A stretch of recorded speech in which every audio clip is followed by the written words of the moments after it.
Salut les internautes, aujourd'hui nous allons parler de hachis parmentier. Quoi? Non, pas du tout. On va parler histoire et bizarrerie géographique. Et de hachis parmentier. Bon, plus sérieusement, dans le monde de la géopolitique, il arrive que deux pays soient en désaccord. Je sais, c'est surprenant, mais s'il vous plaît, calmez-vous. Et plus d'une fois au cours de l'histoire, ces disputes ont donné lieu à des étrangetés géographiques. Et c'est de l'une d'entre elles que nous allons parler aujourd'hui. Celle-ci concernait les Pays-Bas, puis plus tard la Belgique, et la Prusse. Son nom, le Moresnet-Neutre. Le Moresnet-Neutre formait un territoire triangulaire de 3,5 km², situé dans l'actuelle Belgique à une dizaine de kilomètres d'Aix-la-Chapelle. La pointe nord se situait au point culminant du Vaselberg, ce qui n'est pas un hasard car il s'agissait aussi du tripoint entre les départements napoléoniens de l'Ourthe, de la Meuse inférieure et de la Ruhr. C'est aujourd'hui le tripoint entre les Pays-Bas, la Belgique et l'Allemagne.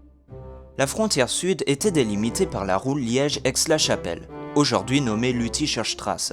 La limite occidentale était une ligne droite entre le tripoint nord et le croisement de la route avec le tripoint entre les communes d'Aubel, d'Eupen et de Limbourg. Quant à la limite orientale, il s'agissait d'une autre ligne droite entre le tripoint nord et le croisement de la route avec le canton d'Eupen. Comment cette chose est-elle venue au monde?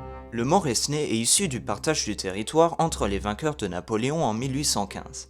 Lors du congrès de Vienne, la Prusse et le royaume des Pays-Bas fixèrent les frontières dans la région.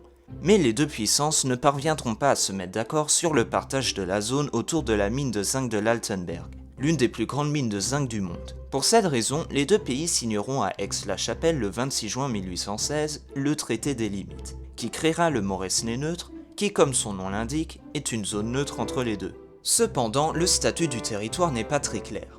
Certains y voient un État indépendant, mais la plupart s'accordent pour le condominium, c'est-à-dire la souveraineté partagée. Cela en fait déjà une terre bien à part, mais le Moresnet pousse l'unicité encore plus loin. En effet, les deux puissances en partagent la souveraineté, tout en ne reconnaissant pas la souveraineté de l'autre. Cela a pour conséquence que ses habitants sont ironiquement à la fois des apatrides et des administrés de deux pays, et rendant la situation encore plus floue. Le territoire fonctionnant de facto comme son propre État, il ne tarda pas à se différencier des alentours dans bien des domaines. La législation en vigueur n'était ni la loi allemande ni la loi néerlandaise et plus tard belge, mais le code Napoléon. La monnaie n'était ni le mark allemand ni le florin néerlandais, mais le franc. Par ailleurs, le territoire avait une fiscalité indépendante, devenant au passage un paradis fiscal.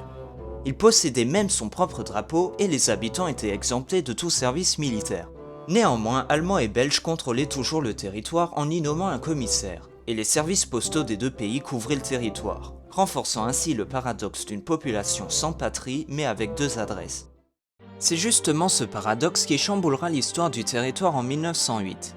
Profitant du flou juridique, un médecin allemand du nom de Wilhelm Molly, s'étant installé au Moresnet en 1863, entreprit de rendre le Moresnet réellement indépendant. Pour cela, il édite des timbres locaux et en 1908, il organise la cérémonie d'indépendance d'un nouveau pays, l'Amigéco, dont la langue serait l'espéranto afin de souligner le désir d'amitié entre les peuples. Amigéco veut justement dire lieu de l'amitié en espéranto. Toutes ces particularités politiques n'empêcheront cependant pas le territoire de prospérer. Dans les années 1860, la population a été multipliée par 10 et un quart de la production mondiale de zinc sortait des mines et usines de la vieille montagne. Tout ça prendra fin lors de la Première Guerre mondiale, lorsque la Belgique sera envahie par l'Allemagne. Le Moresnet sera ainsi annexé à l'Empire allemand en 1915, puis finalement dissous dans la Belgique en 1919.